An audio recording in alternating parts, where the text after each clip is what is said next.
애터미 회원 여러분, 안녕하십니까. 계절의 여왕이라는 5월을 맞이하게 됐습니다. 5월에는 어버이날도 있고 어린이날도 있고, 그래서 5월을 가정의 달로 정한 것 같습니다. 회원 여러분의 사업도 5월에 피어나는 화사한 꽃처럼 활짝 피어났으면 좋겠습니다. 오늘은 이 세상에 공짜는 없다. 미국 사람들은 이걸 공짜 점심은 없다 이렇게 표현하는데요. 모두 기회비용과 관련된 내용입니다. 그런데 이 사회 현상에서 가장 중요한 개념이 이 기회비용이라고 하는 개념입니다. 경제학에서 쓰는 모든 비용 개념은 이 기회비용 개념입니다. 그럼 그것이 우리 이 애터미 사업과 무슨 관계가 있는가? 그것이 또 인생살이와 무슨 관계가 있는가 하는 점을 오늘 말씀드리려고 합니다. 이솝 후화에 이런 게 있습니다.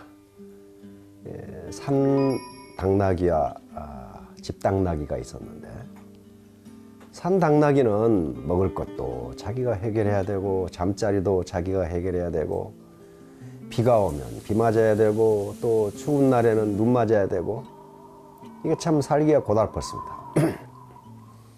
그런데 어느 날 동네에 내려가 보니까 집나귀가 살고 있는데, 아니 주인이 마련해 준 따뜻한 마구간에서 또 주인이 준비해 준 먹이, 그리고 비가 와도 비를 맞을 필요가 없고, 추워도 춥게 지내지 않아도 되고, 그래서 산나귀가 자기 신세 한탄을 하게 됩니다. 아이고, 나는 언제 저렇게 호강을 해보나. 그런데 어느 날 보니까 집나귀가 수레에다가 무거운 짐을 싣고 언덕을 끙끙거리면서 올라가고 있었습니다. 땀을 펄펄 흘리면서. 산나귀를 본 집나귀가 아는 체를 하려고 했더니 주인이 채찍으로 사정없이 내리치면서 앞으로 끌고 가는 것이었습니다.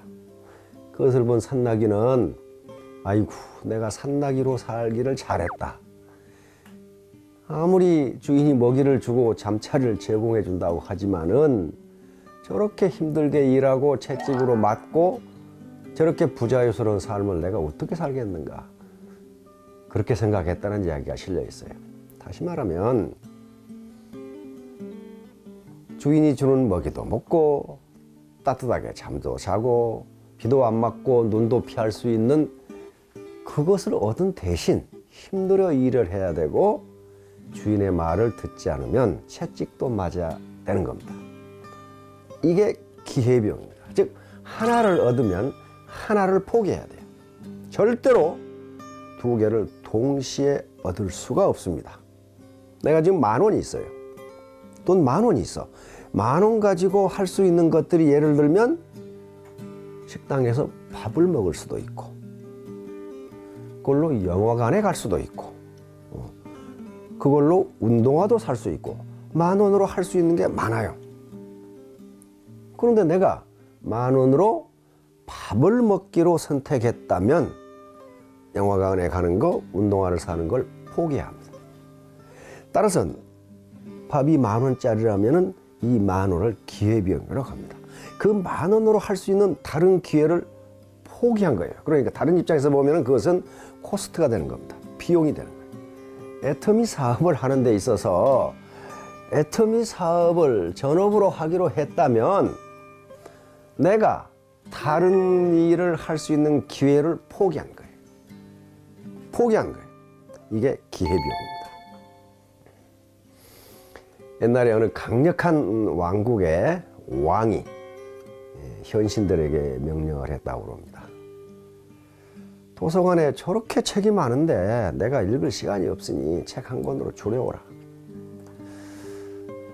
그래서 현신들이 그 많은 책을 대표할 수 있도록 책을 줄여왔는데, 그 왕이 그것도 읽을 시간이 없으니까 계속 줄여라 하다가 나중에는 한 줄로 줄여라. 그래서 현신들이 회의를 한 결과 한 줄로 줄인 말이 세상에 공짜는 없답니다. 절대로 공짜는 없어요. 우리가 가끔 구호로 무에서 유를 창조한다 그런 말을 하는데 그것은 구호로서는 아주 좋아요. 그러나 의사결정 과정에서 그건 아무 쓸모가 없어요. 무에서 유를 창조할 수 있는 방법은 인간은 없습니다. 반드시 유를 창조하려면 다른 유를 버려야 돼요.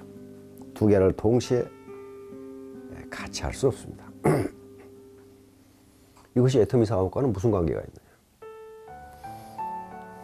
우리는 재심합력해야 된다. 스폰서가 파트너를 컨설팅하고 후원해 줘야 된다 하는 얘기를 합니다. 그런데 내 돈도 챙기고 내 포인트도 챙기고 그러면서 후원도 하고 그러면서 존경도 받고 그렇게 못합니다. 하늘께 두지게 못 집니다. 내 돈 챙기고 내 차비 들어가는 게 아깝고 점심 사는 게 아까우니까 후원 안 하고 요청하는 데도 없으니까 강의 안 하고 강의 안 가고 그러면 어때요?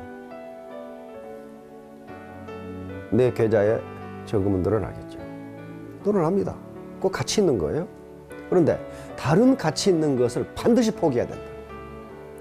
존경을 받는다거나 재심함력한다거나 이런 그 다음에 누군가를 약자를 도움으로써 내가 얻는 기쁨이라든가 인생의 보람이라든가 하는 걸 반드시 포기해야 돼요.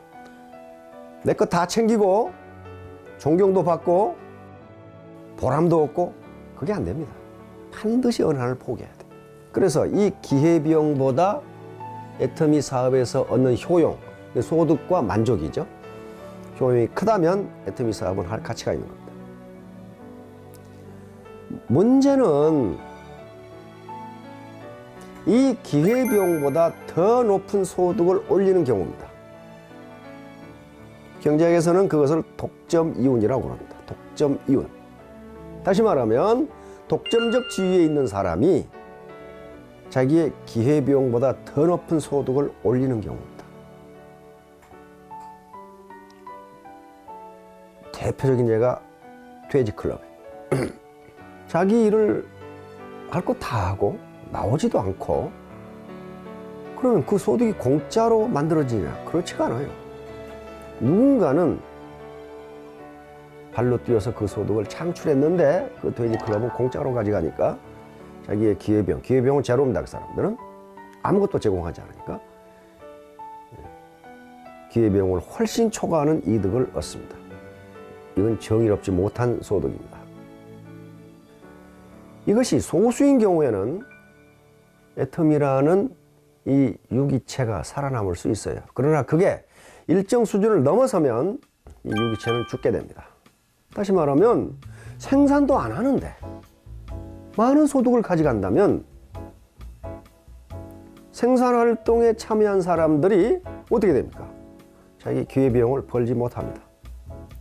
기회비용을 벌지 못하면 어떻게 되느냐? 생산요소, 다시 말하면 내 노동이 그 조직을 떠나게 됩니다. 그래서 그 조직은 망하는 거예요.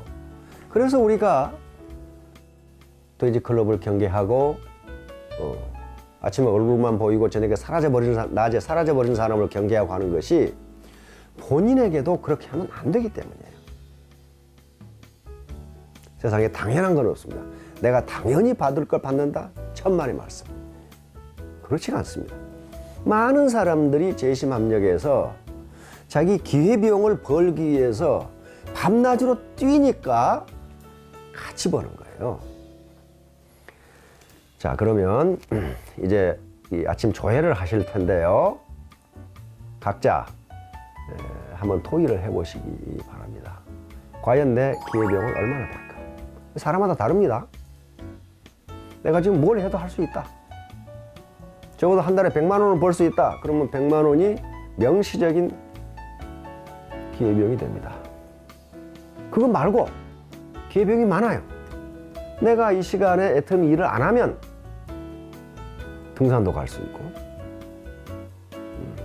영화관에 갈 수도 있고 TV 연속극을 볼 수도 있고 내 아이를 돌볼 수도 있고 등등 할 수 있는데 그 기회를 포기한 겁니다.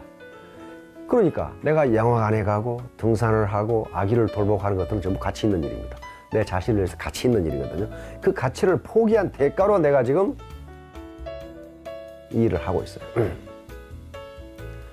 그런데 그 가치가 얼마냐 하는 것은 사람마다 모델이 다르기 때문에 자기가 계산해 봐야 됩니다.